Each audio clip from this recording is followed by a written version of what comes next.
Well, we did a little bit of shopping here. Last Friday we picked up this semi here from western Nebraska and the trailer from central to eastern Nebraska. I got a few video clips of it here. Throw them in, but I didn't take much footage because I was getting sick, I was tired, and we had a lot of driving ahead of us. Well, we're doing something a little different today. We're out here in western Nebraska.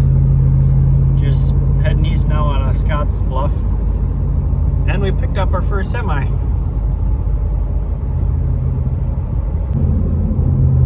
Well, we're finally getting here to be about central Nebraska. For about the last 100 miles, I've been trying to catch back up to my brother. He's the one that's driving the semi. I was running out of fuel. So I got fuel, and then realized there's no major food chains along this road. So I got some gas station food, and then took another 50 miles to catch back up to him. So I haven't seen him for about 120 miles now, and we still managed to be on the same road. I think the next town we'll switch over. I'll drive the semi, he can drive this, and he can eat. And I'll drive until we pick up our second item that we're picking up on this trip. Till we're getting back closer to home, because now there's finally crop ground. Sure is different looking at all this irrigation. We got the second item all hooked up, ready to head home. It's like a 38-foot frameless end dump. Well, 3.5 hours home. So we got a T800 Kenworth here. Pop the hood. It's got 669,000 miles on it.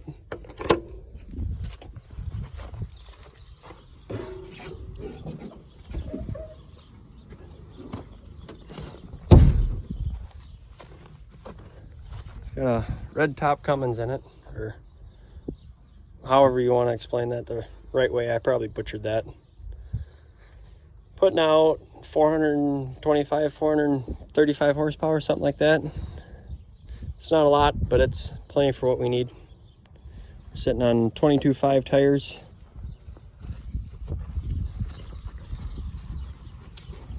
For the transmission, we got 10-speed.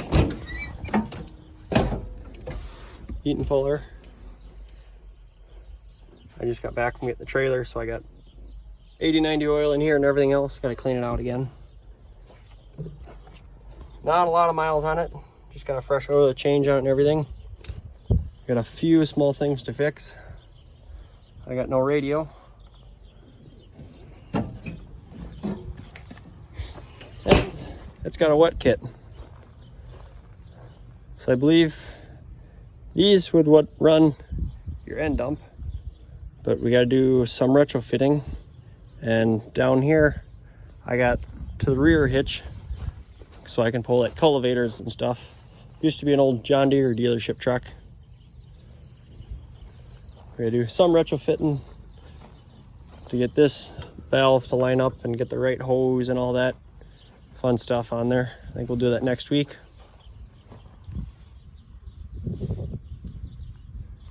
Air ride suspension all around. So the first trailer and end dump here. I know what you're saying, why in the heck would you get an end dump? Well, this thing was dirt cheap. It's frameless and it just looks goofy and weird, so not a lot of people want it. So we got it pretty cheap. First thing we'll use it for is, and the most thing, probably be scrap metal. Our old trailer took a dump and the whole frame just rusted out.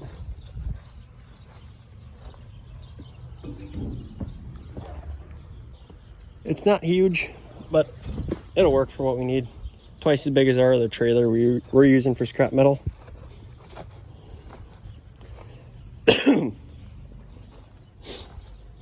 Maybe we'll use it for, start using it for other odd stuff too. Hauling manure, rock, small stuff like that. But you gotta be pretty careful with these because they will tend to twist when you get your weight up in the air because they're not very sturdy. And that's an easy way to total out a truck. So we'll be pretty dang careful with that.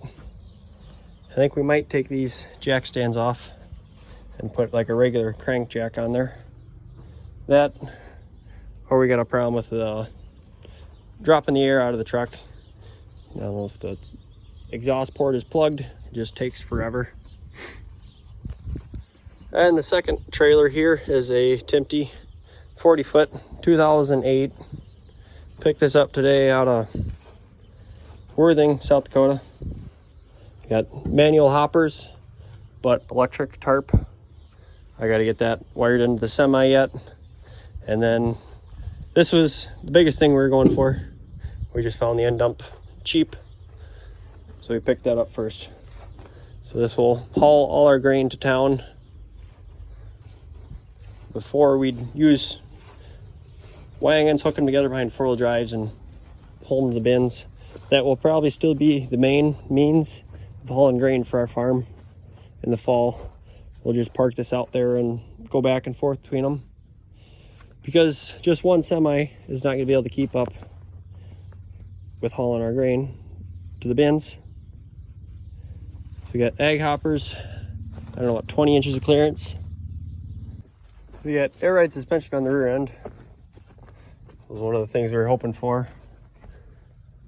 But I'm guessing they had a retread or something blow apart and hit our cross member here. So we'll drill those out and either put bolts or rivets in there.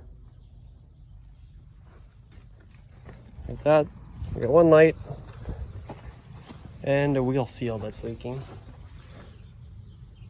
So that's just from 50 miles.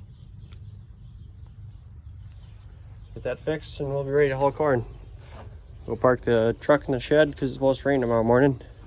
Then we'll go bale some road ditches.